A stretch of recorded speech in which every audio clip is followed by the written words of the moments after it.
¿Cómo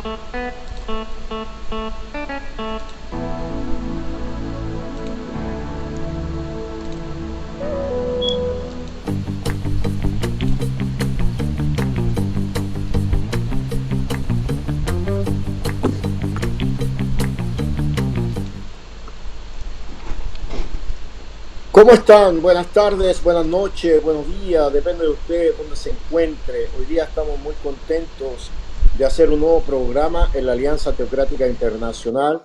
Yo me encuentro acá en Orlando, desde los Estados Unidos. Les quiero enviar mi abrazo, saludo a todos los que están por ahí al otro lado de la pantalla. Hoy día tenemos dos espectaculares siervos de Dios que nos van a estar acompañando durante este programa, que normalmente dura media hora, 45 minutos, dependiendo lo entretenido que estemos todos. Quiero darle las gracias también a nuestro productor, el hermano Carlos, que está en Santiago de Chile, dirigiendo todas estas cosillas. Así que bueno, en primer lugar, las damas primero, dicen en mi país, tenemos a la pastora Valesca Araneda. Le damos la cordial bienvenida, pastora Valesca. Estamos muy contentos de que Bendiciones. usted nos acompañe en este día. Amén, amén, Pastor Héctor, acá desde Chillán, desde Chile. Saludamos a todos los hermanos que van a ser bendecidos a través de esta transmisión. Y para mí es una honra, una bendición estar en este grupo de generales. Aleluya. Gracias, pastora. No me diga general, a mí, mire que el apellido me mata, ya, imagínense. Que- Pero bueno, muchas Pinochet. gracias. Sí, Sí. pero también tenemos a nuestro querido, bueno, él es una persona que en mi vida fue muy importante, en mis comienzos también, el pastor Rodrigo Guerra, que está en la capital de Chile, en Santiago de Chile. El pastor Rodrigo es una persona que lleva un vasto caminar con el Señor y estamos muy contentos, pastor Rodrigo. Espero que podamos disfrutar esta conversación, que dejemos un buen sabor en el nombre del Señor bien alto. También un querido saludo para tu esposa, tus hijos que ya están grandes. Y bueno, gracias, Pastor Rodrigo, por apoyar esta visión. Bueno, me sumo a los saludos ahí a Carlito por este enlace que nos permite hacer a diferentes puntos geográficos, tanto en Chillán, con la pastora Valesca, que también la saludo en esta tarde, Amén. y también un agrado conocerla, y también, bueno, a ti, Tito, después de tantos años, volvernos a encontrar allá desde Orlando, en Florida, también es una alegría saludarte y bueno, creo que es un tiempo donde más que personas Dios está uniendo propósitos y sin duda es un tiempo donde Dios nos está llamando a esos propósitos que juntos van a levantar un estandarte de avance, de victoria en adelante. Así que ahí estamos al servicio de la obra del Señor. Amén, Pastor Rodrigo. Hoy día vamos a tocar unos temas que tal vez es importante. Nosotros como teocrático o una visión teocrática de la vida cristiana somos bastante totalitarios. Creemos que la iglesia debe estar penetrando y debe estar conquistando todas las áreas de la sociedad. En la Biblia, a pesar de que no aparecen los siete montes como definición de los siete montes, tampoco la Trinidad aparece como no está definido ahí, pero sí está presente la Trinidad. Por lo tanto, nosotros creemos que la iglesia debe estar involucrada en todos los aspectos de la sociedad. Dios, el Señor, creó este mundo, Él creó esta sociedad, le dijo a Adán y a Eva, multiplíquense, fructifíquense y dominen toda la tierra. Por lo tanto, todo lo que se ha creado y todo lo que existe hoy día finalmente estará a los pies de Jesucristo. En Filipenses dice que toda rodilla de los que están en el cielo, en la tierra y debajo de la tierra se doblará y que Jesucristo es el Señor. Por lo tanto, como teocrático, como cristiano teocrático, yo creo que la iglesia debe estar involucrada en todo. Ahora, hoy día quisiera tocar un aspecto, el aspecto social. Tal vez tenemos diferencias doctrinales con la Iglesia Católica, pero a mi parecer creo que la Iglesia Católica nos lleva bastante ventaja en lo social. Obviamente la Iglesia universal, la Iglesia pionera, ¿no es cierto?, que finalmente a través de ella el Señor trajo la evangelización a las Américas, pero también debemos entender que ya llevamos bastantes siglos, como 5 siglos, de existencia a la iglesia protestante. Entonces mi pregunta sería, Pastor Rodrigo, ¿cuál es tu opinión acerca de la labor que debe cumplir la iglesia en lo social? ¿Tú crees que la está cumpliendo? ¿Tú crees que estamos muy al debe? ¿Cuál es tu apreciación? Bueno, la iglesia, un pasaje que siempre me ha llamado mucho la atención ahí en el libro de Lucas, es la forma en cómo Jesús crecía. Cuando la Biblia hace mención ahí en el capítulo 1 que Jesús crecía no tan solamente en estatura, sino que hace mención que él crecía de 4 formas. Crecía en estatura, crecía también en gracia para con los hombres, en gracia para con Dios, y también crecía en sabiduría. Entonces, si uno analiza cada punto de su crecimiento, estamos hablando de un Cristo que crece primero naturalmente, porque era hijo de hombre. Segundo, él crecía en sabiduría, crecía educacionalmente. Tercero, crecía espiritualmente en gracia para con Dios, pero también crecía socialmente en gracia para con los hombres. Entonces, son 4 aspectos que vemos en la escritura de el crecimiento de Cristo, que también debiera representar hoy por hoy la iglesia. La iglesia cuando nace, la iglesia neotestamentaria que nace, debiera nacer bajo estos 4 principios. Debiera nacer y crecer naturalmente, debiera también crecer educacionalmente. Ahí también la importancia de que pastores seamos formados de una manera sana y también buscar esa enseñanza y no necesariamente quedarnos en este dicho popular de que en el camino arreglamos la carga. La idea sería que cada pastor también sea formado como corresponde y también crecer espiritualmente y también crecer socialmente. O sea, esa debiera ser la característica en cómo la iglesia debiera crecer. O sea, que la iglesia debiera afectar socialmente, por supuesto, estoy totalmente de acuerdo. La iglesia debiera hacer un aporte social hoy por hoy en la sociedad. Gracias, Pastor. Pastora Valesca, de acuerdo a lo que dice el Pastor Rodrigo, ¿cuál es su apreciación en cuanto al crecimiento natural de la iglesia o el impacto que la iglesia debe hacer? Hoy en día, por lo menos aquí en Estados Unidos, donde se envían muchas misiones al mundo y mucha ayuda desde el gobierno a países, producto de intereses políticos más que intereses espirituales, pero sí hay mucho trabajo misionero desde Estados Unidos hacia afuera. ¿Cómo ve usted el impacto que ha producido la iglesia en su ciudad en lo social? ¿Usted ve que avanza, que está estancada, que no le interesa? Me refiero a lo social cuando hay gente de muchos escasos recursos, están la gente en situación de calle, los ancianos abandonados, niños huérfanos. No sé, ¿cuál es su apreciación? Bueno, la verdad que estoy muy de acuerdo con lo que mi pastor ha declarado en esta tarde. Mira, a la verdad, mi querido pastor, acá en Chile no hay un gran crecimiento en cuanto a la ayuda que debería desarrollar la iglesia.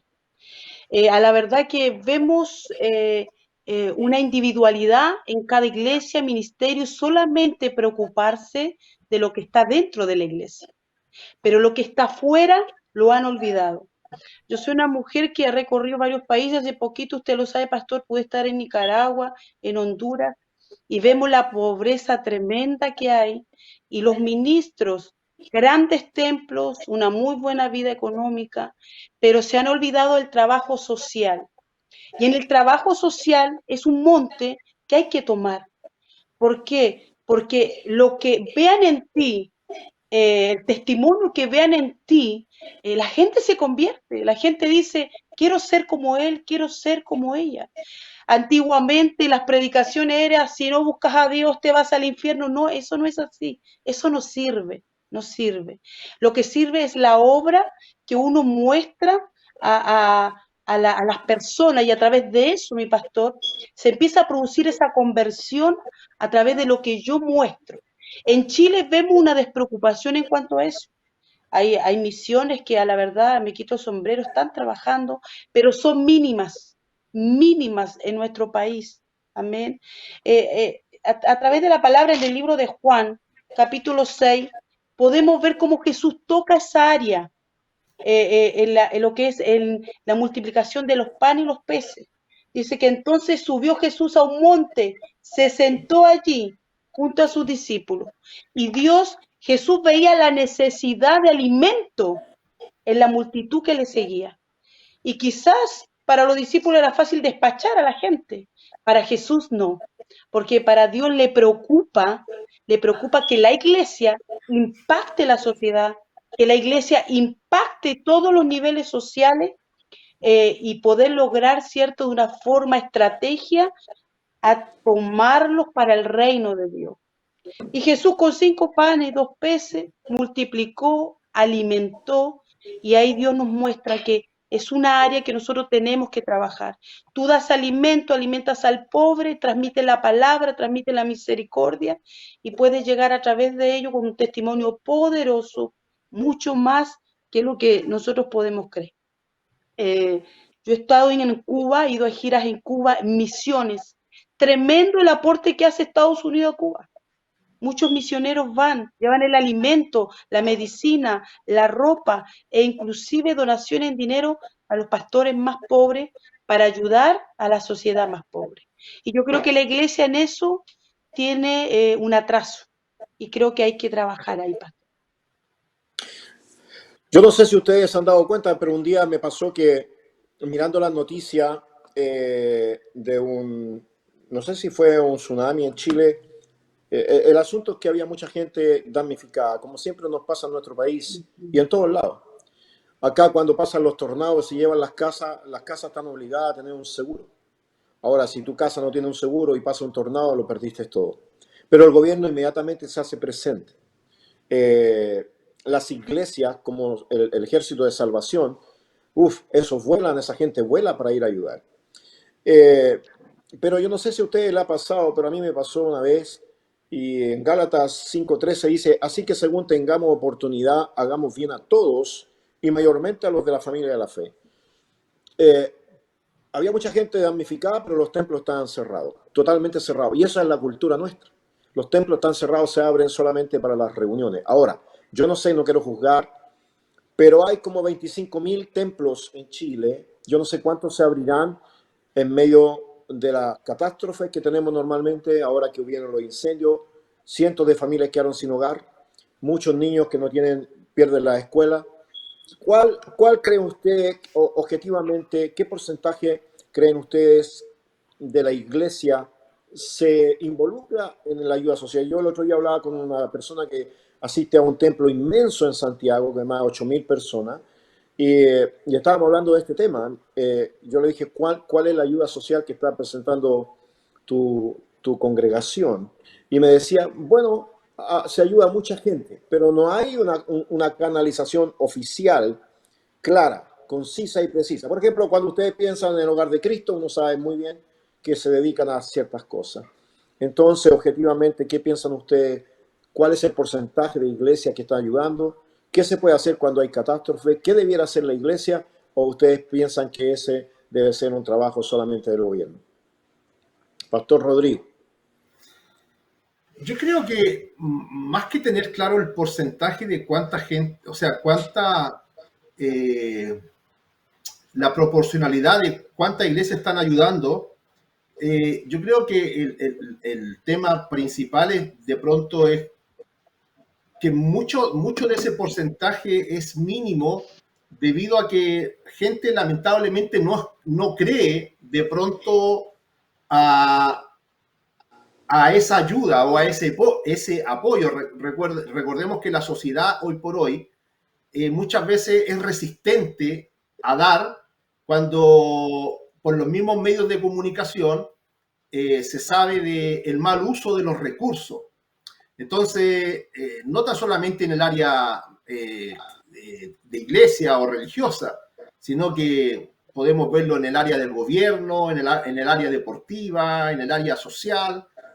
Es por eso que incluso organismos como, no sé, por llevarte uno, la Teletón acá en Chile, por ejemplo, también en cierta manera se ve cuestionada y ellos necesitan hacer un esfuerzo para poder transparentar esos recursos, para apoyar en este caso a quienes ellos lo enfocan, que son los chicos con discapacidad. Entonces, cuando la iglesia, en cierta manera, también necesita generar esos recursos para ir en apoyo de la sociedad, es ahí donde la gente de pronto genera una resistencia a poder dar para ese apoyo, dado que muchas veces la iglesia misma o los líderes han sido cuestionados por esos recursos. Entonces, esto es como lo que sucedió, por ejemplo, buscándole el fondo y no la forma, es como lo que sucedió con Judas, por ejemplo. ¿Quién le pone Judas a uno de nuestros hijos? O sea, no conozco por lo menos entre mi entorno a un chico que se llame Judas, por ejemplo. Pero Está quemado. si uno analiza el nombre es bonito, significa alabanza. Eso significa Judas. Pero ¿por qué no le colocamos Judas a un chico? ¿Por qué no le colocamos Caín a un chico? Y es porque lamentablemente el nombre es el que se trastocó, el nombre fue el que fue golpeado y llega a la gente de esta manera. Entonces, el punto es recuperar los fondos, los génesis. La iglesia, fíjate que, mira, me ha tocado, por la gracia de Dios, visitar varios países y en una de los viajes que tuve la oportunidad de estar en Australia, me llamó mucho la atención, Dios me llevó a un consejo de pastores ahí en la ciudad de Perth y ellos hacían algo muy especial como consejo de pastores. Y ellos como consejo de pastores rentaban un espacio en un centro comercial, en un mall. Y ese local que ellos rentaban como iglesias, o un conjunto de iglesias, lo arrendaban para que gente del centro comercial de una u otra manera pudiese tener un tiempo para acercarse a este lugar, ya sea por diferentes necesidades, y en forma rotativa los pastores se iban colocando por minutos o por horas ahí en aquel lugar para que gente buscara de Dios. ¿Cuál es el punto y a dónde quiero llegar? La iglesia, como dice la Escritura, cuando David, por ejemplo, dice que él llama a los hijos de Isaacar, que eran hombres entendidos en los tiempos, nosotros debemos hoy por hoy tener gente de la misma manera o pedirle a Dios que entendamos los tiempos en los cuales estamos viviendo. Recordemos que la iglesia de hace 30 años atrás no es la misma iglesia de hoy. Recuerda que hace 30 años atrás solamente trabajaba el papá de la casa y la mamá era la dueña de casa y el papá llegaba a las 5 de la tarde, 6 de la tarde del trabajo, tomaba a la esposa, a los hijos y a la iglesia. ¿Por qué? Porque la iglesia funcionaba con martes a las 8, jueves a las 8, domingo a las 11 de la mañana la escuela dominical, 6 de la tarde, o sea, 4 de la tarde el punto, 5 de la tarde la reunión. Entonces, 30 años atrás esto funcionaba bien. La iglesia se llenaba el martes, se llenaba el jueves, pero hoy por hoy, 30 años después, tú te encuentras con una sociedad totalmente distinta. Centros comerciales, centros médicos, hospitales, clínicas, donde gente trabaja turnos 7 a 3, 3 a 11, 11 a 7, la empresa, las fábricas, todos trabajan en turnos. Entonces, mucha gente que quiera llegar a la iglesia un día martes, un día jueves, por sus turnos, cuando salen de un mall, de una clínica, de un centro comercial, a las 9, 10 de la noche, no es que no quieran ir a la iglesia, sencillamente no pueden ir a la iglesia. Ahora, trabajan sábado, trabajan domingo, pero ¿cuál es la respuesta nuestra como iglesia frente a esa necesidad? Nosotros seguimos arcaicamente dando la misma respuesta. Martes a las 8, jueves a las 8, domingo ya las iglesias más espirituales hacen culto en la mañana y domingo en la tarde. Entonces, nosotros no hemos cambiado la respuesta y eso en el recubrir de un área espiritual. Ahora, en el área social, de la misma manera, la iglesia lamentablemente no da una respuesta a eso. Una, porque se siente cuestionada, y dos, porque no hemos sido entendidos en los tiempos en los cuales estamos viviendo. Excelente, pastor, gracias. Eso es verdad. Y fíjese que, por ejemplo, el tema de los horarios de iglesia no aportan a los cambios de trabajo de muchos hermanos, por así decirlo. Hay gente que ha cambiado de trabajo, ha cambiado horario, y en el momento de no poder asistir como lo asistía antes, que se le acomodaba bastante, no hay otra respuesta, no hay una opción. Eso es un tema bien importante. Pastora, ¿cómo ha sido en su ciudad el aporte de la iglesia hacia, por ejemplo, uno de los elementos más difíciles que hoy día estamos enfrentando es la delincuencia, la drogadicción, la prostitución? Si ustedes ven la iglesia, si ustedes ven la ciudad aquí en Estados Unidos, Los Ángeles está tapizado de carpa, está lleno de carpa. Los Ángeles, Nueva York, y todo lo que son los estados, que aquí se le llaman los estados demócratas. Los estados demócratas acá son como los estados socialistas, porque los demócratas acá son los socialistas de nuestros países. Entonces, ¿qué es lo que pasa? Que hay carpas y hay montones de gente tirar las calles, delincuencia, prostitución. ¿Cómo se está viendo eso allá en Chillán y cómo ha reaccionado la iglesia a esta multiplicación demográfica que hay? A la verdad, pastor, que Chillán está al debe ante esa área. Mire, pasa un problema en las iglesias aquí, al menos en Chillán, y creo que en parte de Chile. Cuando hay un hombre o una mujer restaurado de la droga, de la delincuencia, aunque usted no lo crea, no es bien mirado cuando llega a la iglesia. Acá en Chillán se ha notado una alta cantidad de hogares de restauración, pero que esos hogares de restauración son levantados por líderes que han salido de las cárceles con un llamado de Dios y que se organizan y empiezan a ayudar con aquellos que salen de las cárceles, que están en la droga, que están en el alcohol, pero la iglesia como que no se quiere involucrar mucho. Hace tiempo atrás hubo un proyecto grande acá en Chillán, pero la iglesia no estuvo muy comprometida a querer ayudar en esa área. Pueden ayudar un tiempo, pero ellos no tienen esa capacidad de poder abrir realmente las puertas de sus iglesias. ¿Por qué? Porque la hermana está preocupada de la cartera que le puedan robar. El otro hermano está mirando que adoran de otra forma. El otro está escuchando cómo el joven que sale de la droga y se quiere incorporar a la iglesia de Cristo tiene un lenguaje diferente.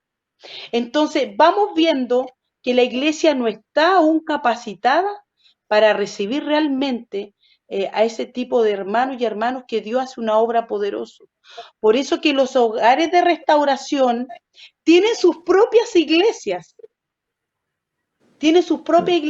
para seguir el trabajo de restauración, es decir, hay una continuidad, la cárcel, la calle y armar las iglesias en los hogares para que ellos puedan seguir buscando a Dios. Porque las grandes iglesias y los grandes templos no están aceptando a aquellos hermanos que han tenido una conversión a través de estos hogares, que realmente Dios está haciendo cosas grandes. Vemos un alto índice de drogadicción en nuestra ciudad de Chillán, alto índice de delincuencia. Antes jamás se había escuchado lo que era una encerrona, lo que era quitar un vehículo. Acá en Chillán eso está sucediendo. Y vamos viendo que la iglesia cada vez más se va separando de este grupo o de este núcleo de personas que necesitan a Cristo, que necesitan una palabra, que necesitan ese consejo, ese camino que ellos tienen que tomar. Por eso que yo le digo hoy día que en Chillana había un crecimiento tremendo, tremendo, la delincuencia, la drogadicción, pero las iglesias cristianas están provocando una separación en cuanto a ese tipo de hermanos con los hermanos que se han criado, que son hijos de la casa, que muchas veces hay un rechazo. En Chillán aún ha aumentado mucho las iglesias, pero que vienen de los hogares de restauración, porque las iglesias ya constituidas por años no reciben muchos hermanos ni hermanas que vengan de aquel mundo tan bajo, que en el cual Dios los rescata, en el cual Dios los transforma con un propósito grande. Aquí hay grandes ministerios que no aportan y no ayudan. Ellos se preocupan de su gente, de la gente que ellos ministran, la gente que ellos evangelizan, pero cuando saben que vienen de una casa de restauración, que vienen de la cárcel, que vienen de la delincuencia, ponen como una muralla y es notoria, y eso provoca que muchos de ellos tengan un pequeño impas en su desarrollo con Cristo, en su proceso con Cristo. Y muchos de ellos vuelven a la delincuencia y vuelven a lo mismo por el rechazo de la misma iglesia, pastor. Por eso yo doy gracias a Dios por esos hogares de restauración, que hay hombres y mujeres serias, de verdad, trabajando honestamente para poder, cierto, tener un cambio radical en aquellos hombres y mujeres que necesitan ese camino que es Cristo, amén. Pero la iglesia también está al debe con aquello. Amén, pastora. Bueno, ese es un gran informe, no sé, pero lo que usted nos menciona se está multiplicando. Yo estoy mirando la realidad argentina, en Ecuador es un desastre, ni hablar de Centroamérica. Aquí en Estados Unidos ha crecido exponencialmente, no solamente los homeless, como se les dice, los que han perdido la casa, a la gente en situación de calle se le llama homeless, y la delincuencia. Bueno, acá usted sabe que las leyes son bien duras. eh, Así es. Alguien que se lleva algo de un supermercado y lo alcanzan, va a pasar su ratito en la cárcel y no hay cómo sacarse eso. Pero aún así ha subido mucho la delincuencia, ha llegado mucha gente de otros países, inmigrantes, con malos hábitos, y ha sido bastante difícil. ¿Qué me podrían decir? ¿Cuál es la visión entonces de ustedes acerca de una iglesia poderosa a una iglesia muerta? ¿Existe un término que podríamos decir, existe realmente una iglesia muerta? ¿Existe una iglesia poderosa? ¿O son dos extremos que realmente no se pueden adjudicar a ninguna congregación? Puede darse el caso que una iglesia sea muerta y puede darse el caso que sea una iglesia poderosa. Y si ese fuera el caso, ¿cuáles serían los elementos que nos ayudan a definir que una iglesia es poderosa y una iglesia es muerta? Por ejemplo, cuando hablábamos de la iglesia de Yonggi-cho en Corea, entonces sabíamos que era una iglesia que alcanzaba millones de seres humanos, que trajo la prosperidad a la nación, y decimos que era una iglesia poderosa. Sin embargo, cuando a veces vamos y vemos videos de cristianos que están en África, en piso de tierra, danzando al Señor, sin instrumentos, sin nada, pensamos que es una iglesia muerta, tal vez pobre. ¿Cuál sería la opinión de ustedes? ¿Existe algo así tan extremo o tal vez no? Creo que uno de los pasajes más claros que grafica la iglesia es la historia de Lucas del buen samaritano. De pronto, la iglesia ha sido muy iglesia en todo aspecto, en su forma de pensar, en su forma de actuar, tanto así que hay conceptos propios de la iglesia o lenguaje propio de la iglesia que lo entendemos solamente nosotros, la gente de la iglesia. Entonces, hay cosas que es un dialecto, en realidad es un dialecto eclesiástico que solamente la gente de la iglesia lo entiende. Entonces, en ese dialecto o en esa pequeña sociedad, muchas veces sin darnos cuenta estamos creando nuestras propias reglas, nuestras propias normas, y más que acercar a la gente terminamos alejando mucha gente. Muchas veces hablamos más del infierno a la gente que acerca del amor de Dios. Entonces, gente de pronto que está dentro de la iglesia solamente entiende los conceptos y los códigos de lo que significa estar dentro de la iglesia. Ahora, ¿por qué citaba recién lo del buen samaritano? Porque los tres personajes que aparecen ahí, más un cuarto que es la persona que está herida, los tres vieron la misma condición, los tres, tanto el sacerdote como el levita como el buen samaritano. Los tres vieron la misma situación, a una persona que estaba herida tendida en la calle. Ahora, lo extraño es que tanto el sacerdote como el levita hicieron, usando otro lenguaje coloquial, vista gorda de esta situación. Pasaron y fueron totalmente indiferentes a esta situación. A lo mejor el sacerdote, porque como sacerdote no me puedo contaminar con eso, el levita a lo mejor pensando en otras cosas, en las cuerdas, en los pianos, y a lo mejor teniendo su cabeza en otra cosa, Pero lo que me llama la atención es que aquellos que la Biblia hace mención, y esto no es una historia mía, Cristo la narra desde su propio corazón. Entonces, Cristo dice, pasa el sacerdote, pasa el levita, y ambos son totalmente indiferentes. Ahora, eso yo creo que él no lo dice por el momento en lo cual estaba enseñándolo. Recordemos que Cristo es alfa, es omega, es principio y es fin. Entonces, lo más bien que lo que él estaba diciendo también puede corresponder a este tiempo. De pronto la iglesia es muy indiferente frente a ese tipo de necesidades. ¿Por qué? Porque tenemos códigos como no nos juntemos con los mundanos, la gente del mundo, como que si nosotros no viviéramos en este mundo. O sea, tratamos a la gente como mundanos, como que si nosotros no viviéramos en este mundo.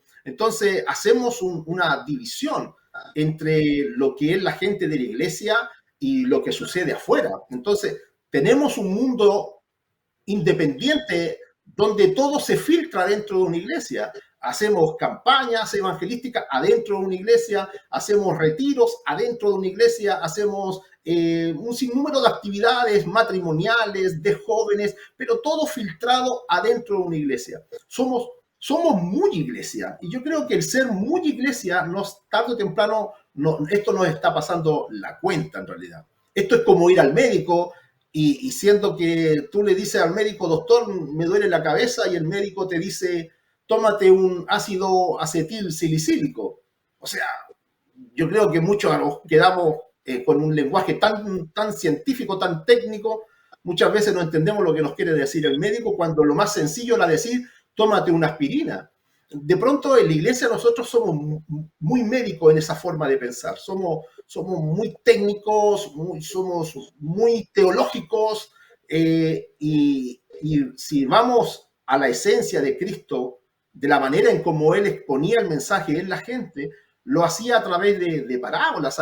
Cristo no usó su propia teología para enseñarles acerca de los panes, de lo que era la proposición, de lo que era el tabernáculo. No, Cristo trató de enseñarles el reino que era semejante a un mercader, que era semejante a una perla preciosa. Cristo trató de enseñar lo más simple, lo que es el reino de Dios. Ahora, para terminar el punto, muchas veces de pronto equivocamos ese lenguaje, esa forma de poder acercarnos a la gente.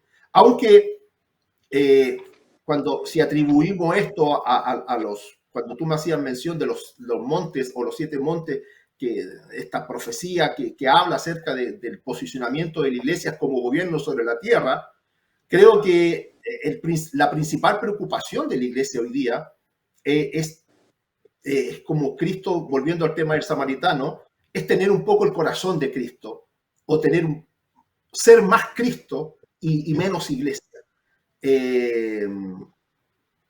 Cuando la Biblia dice en el Salmo 24, ¿quién subirá al monte? Independiente cuál sea el monte, el de la educación, el de la entretención, el de las artes. La Biblia dice, ¿quién subirá al monte de Dios? El de manos limpias, de un corazón puro. Creo que cuando nosotros somos más Cristo, nos parecemos más a Él en la forma de pensar,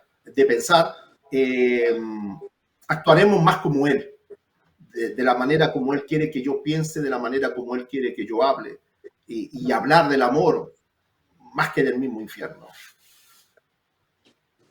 Amén. Gracias, pastor. Pastora Valesca, ¿cómo ve usted esta situación de una iglesia poderosa, una iglesia muerta? ¿Existe eso? Mire, a la verdad, pastor, de que la iglesia poderosa existe, pero son pocas. El libro de Apocalipsis dice, tú dices que estás vivo, pero estás muerto. Para mí, una iglesia poderosa no es porque yo tengo 500 miembros. ¿Por qué? Porque resulta que puedo haber 500 miembros, pero no hay un nivel que acredite que ellos realmente sí han tocado el cielo. Porque hay muchas iglesias que pueden tener mucha cantidad, pero la iglesia no ha crecido en lo espiritual, no ha crecido en el conocimiento. Y el pastor tiene una gran verdad en sus labios, lo que él dice. Estamos predicando en un lenguaje muy elevado y que la iglesia no nos entiende. Estamos predicando con un léxico que creo que lo traemos de no sé dónde, y la iglesia no entiende, y al no entender, la iglesia no crece. Y hoy día yo puedo ver de que una iglesia viva es aquella que escucha la palabra, la hace y lleva fruto. ¿Por qué? Porque hay muchos que están en la iglesia, adoran a Dios y se gozan y saltan y brincan, pero vuelven a casa y ya no son los mismos. Por eso es que ahí en el libro de Lucas capítulo 19 nos habla de un hombre pequeño llamado Zaqueo, que Jesús lo baja de un sicomoro y le dice, yo necesito, pero imperativamente ir a tu casa. ¿Por qué? Porque tu familia se está perdiendo. Entonces, necesitamos que la predicación de la palabra es la que arda el corazón de las almas, es que provoque un ruá de Dios en las vidas. Necesitamos que los pastores, los ministros, los que ministran la palabra, provoquen, impacten algo nuevo en los corazones de las almas y mucho más de los creyentes. Yo veo creyentes de 5, de 10, de 15 años y están en la silla 200 y no han hecho nada. Y creo que la iglesia viva, la iglesia poderosa, es la que produce, porque los que producen son los que Dios eleva. Los que producen son los que Dios los eleva a nuevos niveles para poder, ¿cierto?, traer más almas a Cristo. En el libro de Juan capítulo 3 nos habla de un gran Nicodemo, un erudito de la palabra, uno de los más importantes dentro del Sanedrín, pero Jesús le dijo, tú tienes un problema, viejo. Tú eres inteligente y te sabes la Torá y todo, y tienes un lugar muy importante en el ministerio, pero debes nacer de nuevo. ¿Cuándo hay una iglesia poderosa? Cuando esa iglesia nace de nuevo. Y el Espíritu Santo se encarga, ¿cierto?, de regenerar, sacar todo lo malo de adentro y poner lo nuevo de Dios en ella. Como yo te mencionaba, he estado en iglesias muy humildes, pero un poder de Dios, un fuego de Dios, una pasión. La pasión es cuando tú no ves tiempo, la pasión es cuando tú no ves límite, la pasión es que no importa si caminemos 3 horas, pero llegamos a adorar a Dios, llegamos a entregar esa ofrenda que Dios va a recibir de parte tuya y de parte mía. Creo que en Chile hay una transición. Creo que Dios en este tiempo está moviendo nuestro país. Estoy viendo hombres de poder, mujeres que Dios está levantando, amén, con un bálsamo refrescante a lo que Dios va a empezar a desatar en este tiempo. Pero hay un edicto del faraón.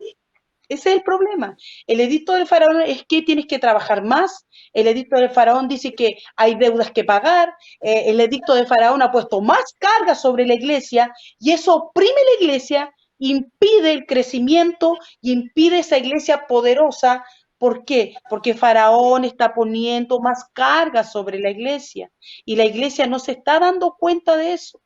Por eso que hoy día es un tiempo de que podamos, ¿cierto?, entregar nuestras cargas a Cristo, poder tomar la palabra, hacerla, y que los hombres de Dios, los líderes, los que llevan, ¿cierto?, el liderazgo, el pastorado, puedan ser esos hombres y mujeres preparados, ¿cierto?, con una palabra fresca, una palabra renovada, una palabra que llegue a todas las áreas. Tenemos que llegar a la educación, tenemos que llegar a la familia, a los sectores sociales, a la economía, a la religión, a la parte más poderosa de nuestro país. Tenemos que llegar a todas las áreas. Esa es la revelación de este tiempo, llegar a todas esas áreas, a llegar a las áreas más inhóspitas que de repente dicen, no, es que yo como cristiano no puedo. Claro que podemos, la palabra nos enseña. Hubo cierto un José que esperó el tiempo y Dios lo puso en la autoridad como Samnapanea, gobernando un Egipto. Tenemos a grandes hombres de Dios que llegaron a muchas áreas, pero la iglesia hoy día tiene que moverse para poder, ¿cierto?, mostrar el poder de Dios a través de nuestros testimonios, a través de las señales que Dios pone en nosotros, pero la iglesia necesita un mover. Hay estructuras que deben quebrarse, deben romperse para provocar realmente esa iglesia poderosa. Si usted me pregunta, ¿usted ve una iglesia poderosa? Creo que aún no la veo. Creo que aún necesito ver esa iglesia rebosante de Dios y una cosa importante, lo que decía mi pastor, el amor a las almas, el amor al pobre, el amor al necesitado, el amor al más indefenso. Hoy día yo me junto con los que tienen el buen vehículo, una buena situación económica, ese es mi núcleo. No. Dios te va a sacar de tu comodidad y te va a llevar a donde quizás tú no quieres ir, pero Dios te va a llevar a ese lugar donde está la necesidad. Hoy día la iglesia de Cristo va a empezar a tener un mover poderoso de parte de Dios, la visitación también del Espíritu Santo. ¿Para qué? Para que podamos tener una iglesia poderosa en la presencia de Dios. Eh, a veces mucha palabra y poco espíritu. A veces podemos hablar 10 palabras y Dios puede provocar y desatar algo grande en tantas personas que necesitan algo diferente. Es decir, el lenguaje del cielo en tu boca, anunciando y decretando, ¿cierto? La palabra en medio de este tiempo, pastor.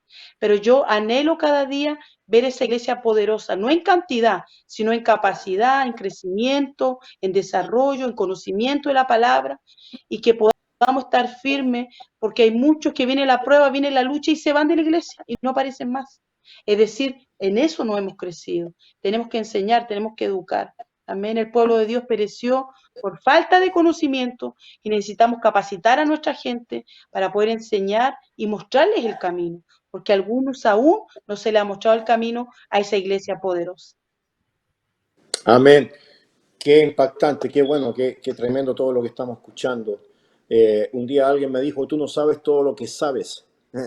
Entonces a veces uno cuando uno le empieza a preguntar a la gente, recién se empiezan a dar cuenta de todo lo que Dios ha sembrado en su vida. En el antiguo Egipto, los hombres tenían en las puertas, en el dintel, tenían una mano que representaba al Dios que ellos servían.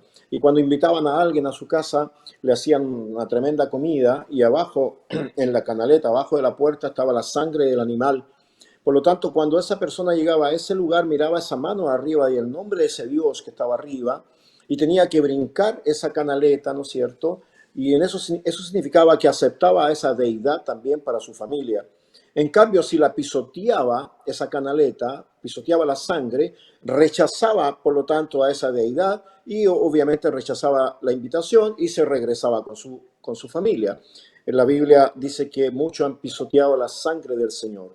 Llegaron a la puerta, Jesús dice, yo estoy a la puerta y llamo, el que abre, yo entraré a él, cenaré con él y él conmigo. Lo que está diciendo Jesús en ese momento es que está llegando a nuestras casas, a pesar que tengamos dioses en nuestro intel, él va a cruzar el umbral y va a sentarse con nosotros, no va a mirar a esos dioses, va a sentarse con nosotros y va a cenar con nosotros.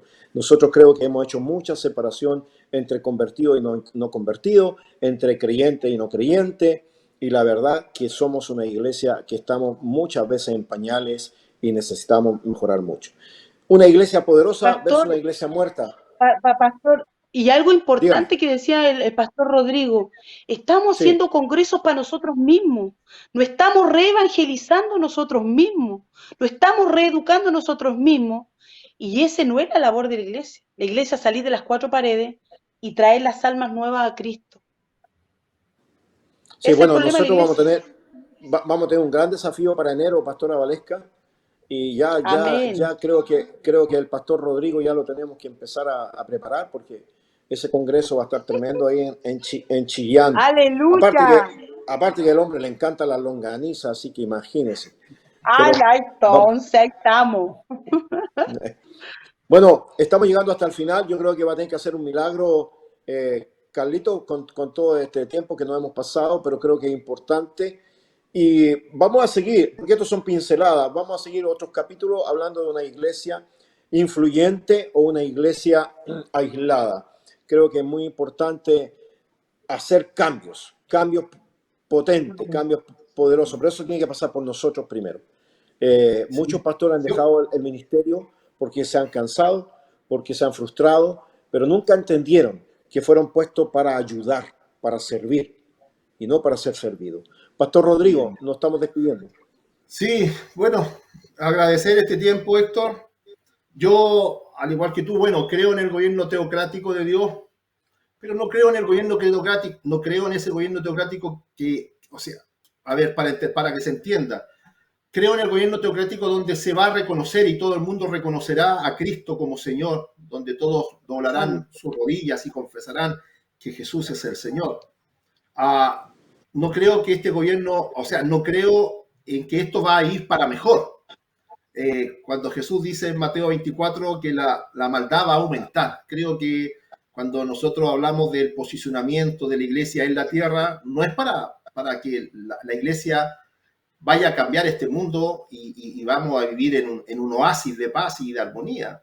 Creo que la médula de esto es entregar el mensaje para que la iglesia posicione estratégicamente para que el mensaje sea promovido hasta el último rincón de la tierra.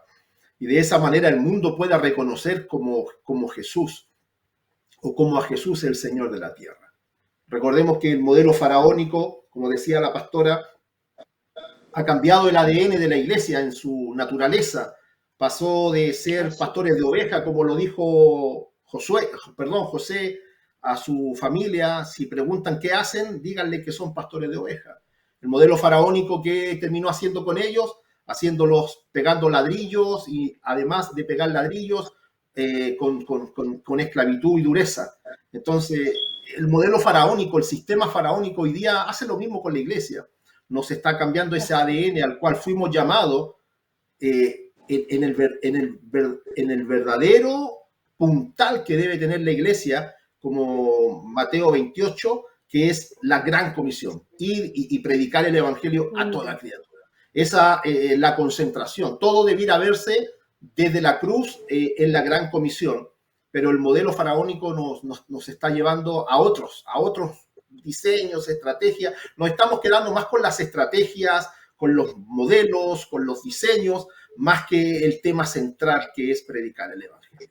Por eso me sumo a eso, a creer que necesitamos que la iglesia vuelva a esa naturaleza a la cual fuimos llamados desde el origen y que gente pueda conocer un mensaje tan simple como que entienda que Jesús es ese camino, Jesús es esa verdad y Jesús es la vida que gente va a necesitar en este tiempo.